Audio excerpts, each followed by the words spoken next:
Hello viewers, welcome to my Samej cooking and blog. যে যেখান থেকে আমার এই ভিডিওটা দেখতেছেন সবাইকে অনেক অনেক শুভেচ্ছা জানিয়ে আমার এই রেসিপিটি শেয়ার করতেছি। আজকের রেসিপি হচ্ছে বাঁধাকপি দিয়ে ইলিশ মাছের মাথা ঘন্ট। তো এখানে আমি ইলিশ মাছের মাথা কেটে নিয়েছি, ভালো করে পরিষ্কার করে ধুয়ে নিয়েছি। এখানে এটাকে ফ্রাই করব। হলুদ আর মরিচের গুঁড়া দিয়ে দিয়েছি, তারপর দিয়েছি লবণ, স্বাদ মতো লবণ দিয়েছি, সামান্য হলুদ আর মরিচের গুঁড়া দিয়ে ভালো করে মেখে এখানে এটাকে আমি ফ্রাই করে নেব, ভেজে নেব সুন্দর করে। তো চুলায় প্যান বসিয়ে আমি তাতে তেল দিয়ে দিলাম। মাছের মাথাকে ভালো করে ভাজতে হবে। চুলায় দিয়ে দিলাম, চুলায় প্যান বসিয়ে তাতে তেল দিয়ে মাছটা ভাজবো। এখন সুন্দর করে ভাজবো যাতে মাছটা না পড়ে, সেদিকে খেয়াল রাখবো। হালকা করে ভেজে নেব, বেশি ভাজবো না। তবে সুন্দর করে ভাজতে হবে, লাল করে।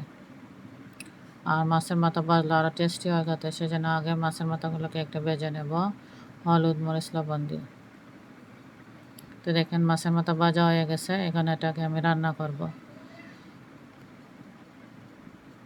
এটা উঠিয়ে নিলাম একটা প্লেটে। এরপর সেই প্যানের মধ্যে আমি তেল দিয়ে তাতে তেজপাতা দিলাম, শুকনো মরিচ, শুকনো মরিচ দিয়ে হালকা ভেজে নিলাম।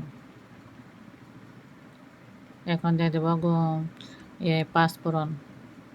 পাঁচফোড়নটা দিয়ে আর একটু ভেজে নিতে হবে। তারপর দিয়ে দিলাম পেঁয়াজ কুচি। এটা চাইলে আপনি পাঁচফোড়ন দিয়ে করতে পারেন, আবার নিরামিষ এই পেঁয়াজ দিয়ে করতে পারেন। তো আমি পেঁয়াজ দিয়ে দিলাম, যেহেতু মাছ দিয়ে রান্না করতেছি। পেঁয়াজটা দিয়ে ভালো করে ভেজে নিতে হবে। তারপর দিয়ে দিলাম আলু। আমি আলুটা একসাথেই দিয়ে দিতেছি ভেজে। আপনি চাইলে আলুটা আলাদা ভেজে তারপর রান্না করতে পারেন। তারপর দিয়ে দিলাম স্বাদ মতো লবণ। আলু দিয়ে লবণ দিয়ে এটাকে হালকা করে ভেজে নেব। কিছু ভাজা হয়ে গেলে এর মধ্যে আমি মশলা দিয়ে দেব। আসলে বাঁধাকপিটা এভাবেই রান্না করা যায়। তারপর দিয়ে দিলাম পানি, সামান্য পরিমাণ পানি দিয়ে দিছি আলুটা সিদ্ধ হওয়ার জন্য। এখন দেখেন আমার আলুটা সিদ্ধ হয়ে গেছে মোটামুটি। আর মশলাটাও দিয়ে দেবো এখন। এর মধ্যে দিয়ে দিলাম হলুদের গুঁড়া, জিরের গুঁড়া, ধনিয়ার গুঁড়া, তারপর সামান্য দিয়ে দিচ্ছি মরিচের গুঁড়া।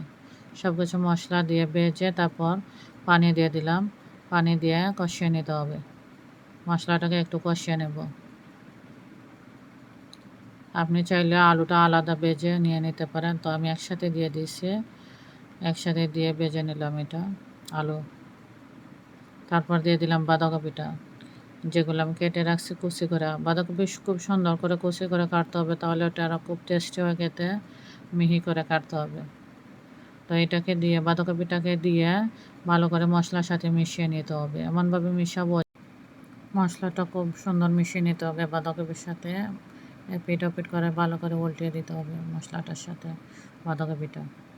তারপর ঢাকনা দিয়ে ঢেকে দিতে হবে। কিছুক্ষণ পর আবার ঢাকনাটা খুলে বাঁধাকপিকে নেড়ে দিতে হবে যাতে নিচে না লাগে, সেদিকে খেয়াল রাখতে হবে। যেহেতু এটার মধ্যে আমি কোনো পানি অ্যাড করিনি, কারণ বাঁধাকপি থেকে একটু পানি বের হবে আর সেটাতেই সিদ্ধ হবে। আপনি চাইলে বাঁধাকপিটা আলাদা সিদ্ধ করে নিতে পারেন। বাঁধাকপিটা আমার সিদ্ধ হয়ে গেছে। এরপর আমি দিয়ে দিলাম ইলিশ মাছের মাথা, যেটা আমি ভেজে রাখছি। তারপরে দিয়ে দিলাম কাঁচামরিচ একসাথে দিয়ে তারপর এটাকে আমি ভালো করে মিশিয়ে নেব।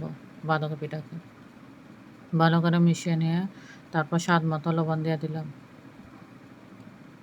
তারপর আবার ঢাকা দিয়ে দিতে হবে। একটু পর আবার ঢাকনা করলে আবার বাঁধাকপিটাকে দেখতে হবে যাতে সিদ্ধ হয়েছে কিনা আর নিচে লাগছে কিনা, সেদিকে খেয়াল রাখতে হবে। কারণ এটাতে আমি কোনো পানি অ্যাড করিনি, একসাথেই সিদ্ধ হচ্ছে। বাঁধাকপিতে পানি বের হচ্ছে একটু একটু করে, এভাবে সিদ্ধ হচ্ছে। আপনি চাইলে এটাকে আলাদা সিদ্ধ করে নিতে পারেন। সিদ্ধ করে নিয়ে তারপর সোমবার দিতে পারেন। তো আমি একসাথে দিয়ে দিচ্ছি।